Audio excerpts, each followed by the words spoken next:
Alright, before I start, I'd like to apologize for the audio quality. I don't have like a microphone, so I'm just like recording this on my laptop. So, yeah, let's begin. Yeah, it's the first time I've done one of these, so bear with me.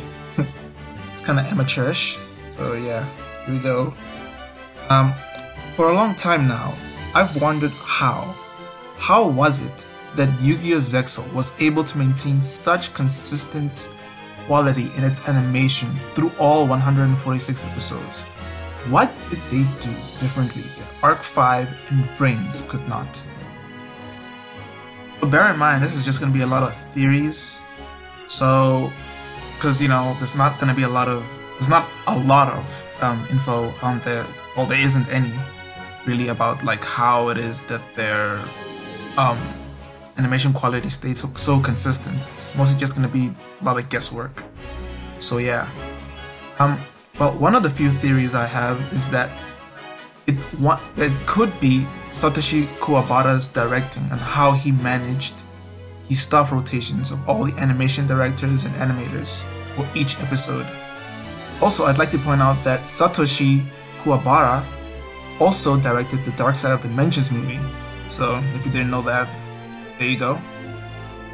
Okay, now Zexal had no shortage of competent animation directors.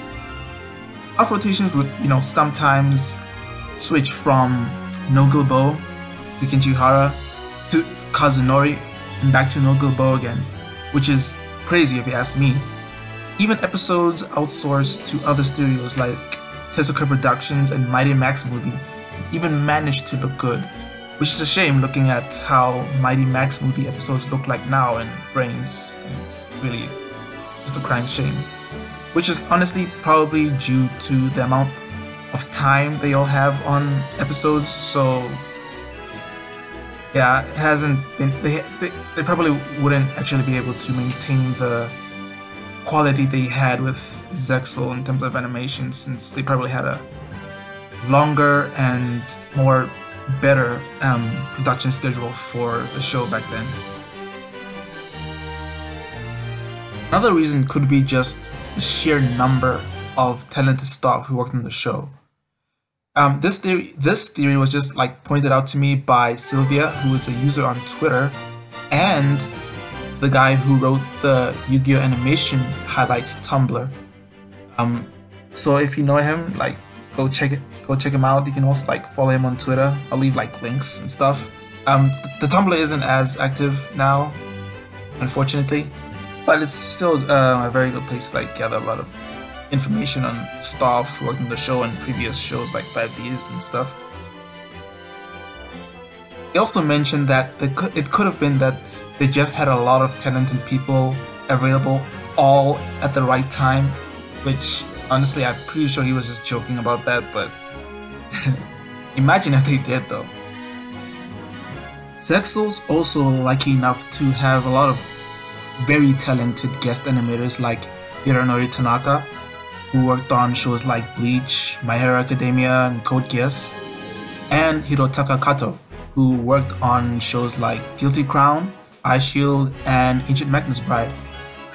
And of course, having them working on episodes did elevate its quality every time they showed up on an episode, which was honestly probably the best. I would honestly love for them to like come back on Vrains, or even like for just one episode, but I could say that for like a lot of animators.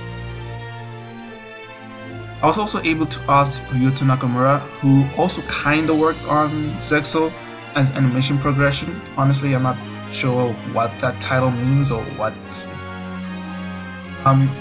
He honestly doesn't know the reason as to why the animation quality was so good, but he credits that it was due to the designers and creators who worked on the show, which honestly doesn't really say much because he just shows that he really doesn't know either, but that's kind of his thoughts on it. And so to summarize, really, no one knows why Zexal was good except Satoshi himself, but unfortunately there is currently no way of contacting him anywhere, to be honest.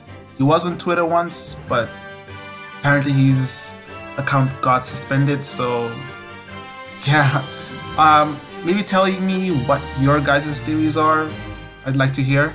And thank you for watching.